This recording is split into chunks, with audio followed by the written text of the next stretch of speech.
There's a lot of other similar books. I mean, of course, I was talking about getting Carl Sagan's Demon Haunted World in as required reading, but you talked about Mike Shermer at the TAM 6, who also written a number of books, including Why People Believe Weird Things.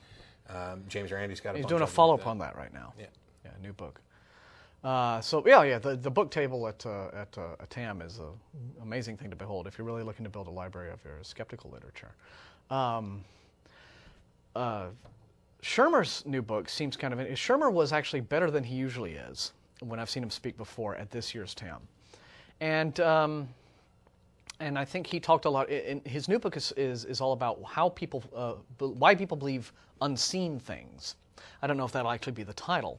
But it's this notion of, why we're willing to sort of, again, fill these gaps in our reality with these concepts that I think sort of flatter our notion that there really needs to kind of be some control here. This whole idea that reality doesn't make sense as some sort of self-organizing natural process. It kind of fits in with our natures as pattern-seeking animals to think of, there's actually some sort of a top-down design working rather than sort of a bottom-up kind of thing going on. And he says he's developing this idea. He hadn't fully developed it, but I thought it was kind of interesting to hear the basis of it. Like, just as a lot of religious believers employ the God of the gaps to sort of, where they're scientifically illiterate, they'll just, God makes more sense. God did it. That just... He said that there are certain schools of political thought where he calls it government of the gaps. And it's the same kind of argument of ignorance, from ignorance, where he says, I can't imagine how these certain social problems will fix themselves, so we need the government to come in and fix them for us. And maybe it's this too much trust on the part of perhaps people of a certain political bent to trust in bureaucracies that we already know or have failed and are failed us before. May not have any better mechanism for fixing the problem. So it's he said he hadn't fully developed the idea, and he wants to work on it some more. But it seems like it'll be a pretty interesting read. But again, all the more reason to go. I would love to see all of the Austin Atheist Community there next year because it really is worth it. You'll end up forking over a couple grand for the whole trip in the end, but it's be an experience that's worthwhile. There's one thing that I'd kind of like to touch on because we spent a lot of time, as I would imagine, a good deal of time was spent at TAM 6, not necessarily by the speakers, but certainly by a lot of the people who went, since I know some of them, bashing religion. And there's something, a couple of the emails that came in this week would start with something, I'm not an atheist, but. Or I am an atheist, but. All right. I'm not a Christian, but, and then go on. And in one case it was, I'm not a Christian, but I disagree with you on this point, and here's my argument. Well, I don't care about the first part at all. Sure. Unless your views of Christianity are relevant to the topic at hand, it doesn't matter. And starting off by saying you are an atheist, but you disagree with me on a certain point, that carries no weight either. And so I'm a huge advocate of critical thinking and skepticism, but we are bad at it, all of us. I'm no exception. Martin's no exception. Neither are any of the speakers at TAM. We're all prone to making big mistakes. And there's one mistake that I'd like to kind of caution some people on. There are many of us who have come to the realization that the religious claims simply don't hold up. The evidence to support those claims does not exist, is often contradictory of things that we already know and understand about reality, is contradictory of itself in many occasions.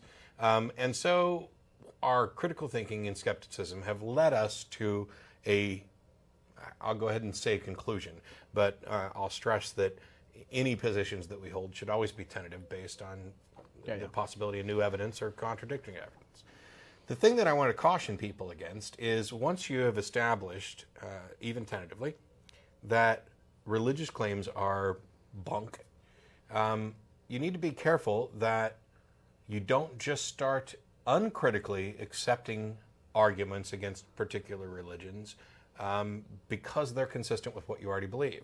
And we touched on this about That's a million true. times, and that one prime example is Zeitgeist and a number of these other little films and pieces of films that build up a story about how Jesus was just this latest astrological incarnation mythical story. Yeah. It is true that Jesus may not have actually existed. We have no evidence either way, but it seems that once you get to the point where your critical thinking has led you to reject a particular claim, doctrine, system, belief, whatever, you may become more prone to simply saying, "Oh, well, that makes so much sense. I already know it's not true. I'm already convinced of that.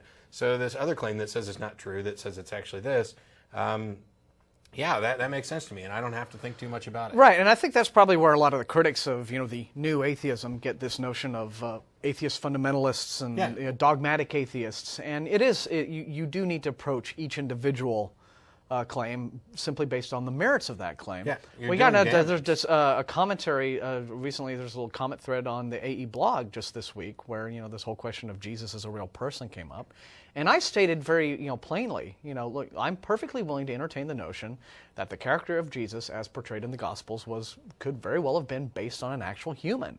I don't find that completely outside the realm of plausibility.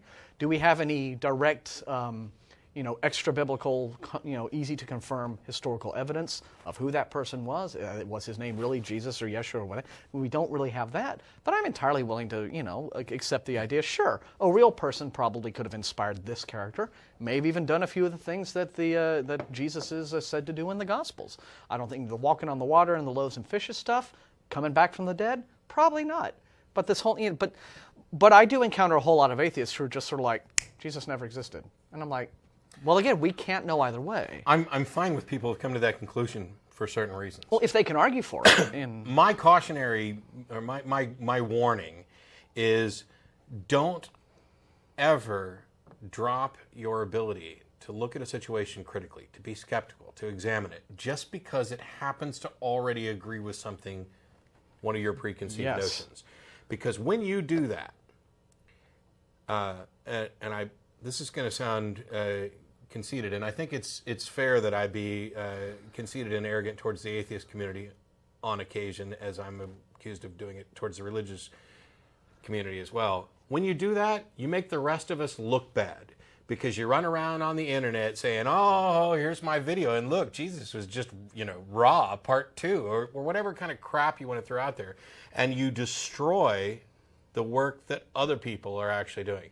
You destroy the ability, because those types of things get this kind of pop culture popularity, get passed around, viral videos, and all of a sudden, real thinking believers think that this is the best argument. Think that this is why people are atheists, because they've bought into this. So then some Christian comes along and debunks the points made in there, and now all of a sudden you've left somebody more confused because you've overstated the case.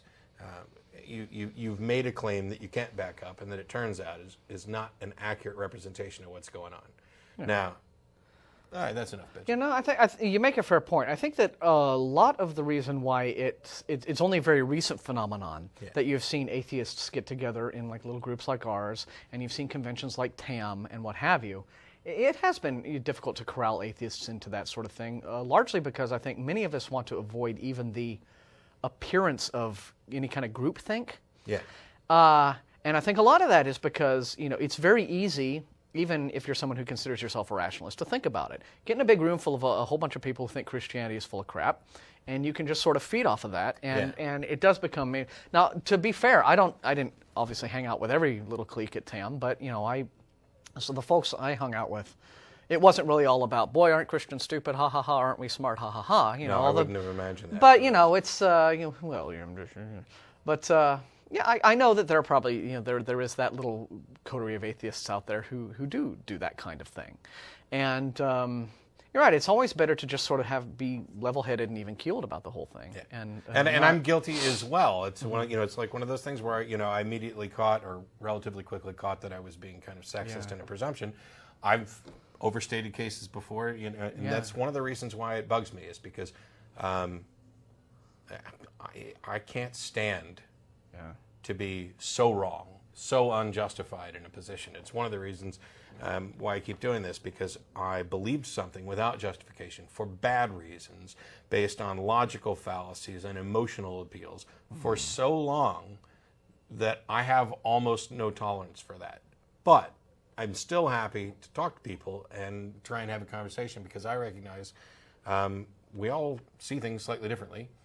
Not everybody has taken the same steps towards, let's do everything we can to get to the truth without poisoning the well, I guess. But Well said, sir. we got about 4 minutes and 2 very patient callers. Yeah, and I Sorry. can't guarantee that we'll get to both of them, but we'll try. As a reminder, we will be going to Threadgill's after the show today. We've moved. Threadgill's 301 West Riverside Drive. We're on the air for another 3 minutes or so. And you can send emails to the TV email address if we don't get to your question on the air, too. TV at atheist-community.org. I'm sure they'll put it up again.